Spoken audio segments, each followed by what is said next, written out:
These are the sort of things where if you do have the ability to drive traffic, the content itself can become the app.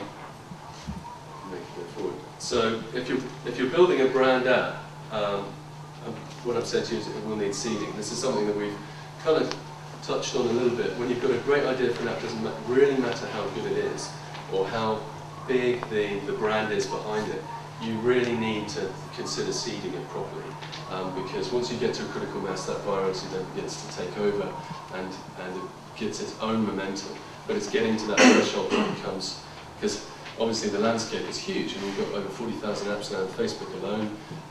Trying to add one more that then takes off is quite a big deal. So we have a traffic driving.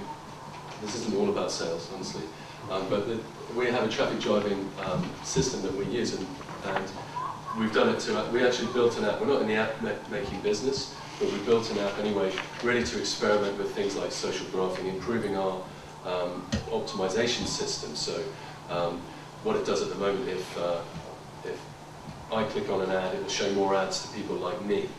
And when you've got age and gender, you say sort of teenage females are interested in X, you show more to those.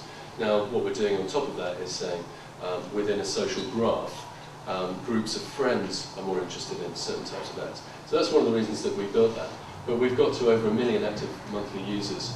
Well, in about 6 weeks it's taken us to do that. So to give you an idea of how, when you get your head around it, seeding apps can be very beneficial. Because of course now we're selling the advertising which we own. So here's some of the ones that we're doing in terms of seeding, Texas Hold'em and Matthew Family and so on. These are, we're seeing more and more app developers, particularly those obviously who've got some funding, but if you use our system on a self-serve basis, you word and you construct your ads properly, and we can give you advice on that, you can drive a lot of traffic to your app, which obviously then begins to sort of get your snowball going. So there's a quick preso this evening. So it's a great conduit for seeding content for brand advertisers, and that's going to benefit everyone in the space. The content itself can be the app, and if you are building for a brand, do make sure that you have got that seeding sorted out in the future. Socializing creative, this is something we're doing with creative agencies and planning and buying agencies.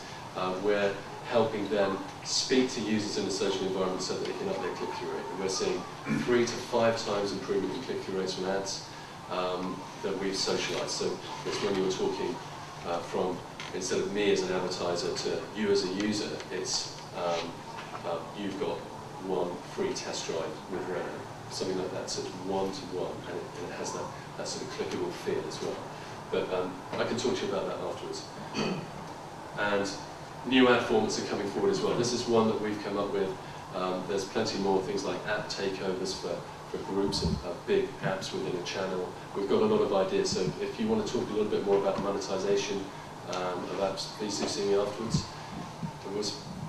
I'm helping you with the schedule here. It's a quick preso, but if there's any questions, I'll be happy to answer.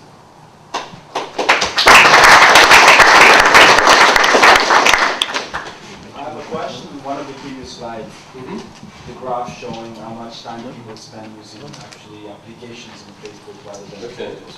So does that figure? It's Thursday. Does that figure, the red bar, includes the events application and the other standard Facebook applications? I don't know actually. I've got the Nielsen stats, which at the event last week was presented. So I can give you the link, and you can go and check out all the stats. In fact, if you want to, there's about 3 or 4 presentations from the Harnessing Applications for Brands seminar that was last week. I can give you the link to that, and you can have a look at all the presentations that were given by the different agencies. It's all right if you have any more questions for John, if you wait till after. We're running on a bit, and we want to just introduce Jeremy from the BBC. So thank you to John again.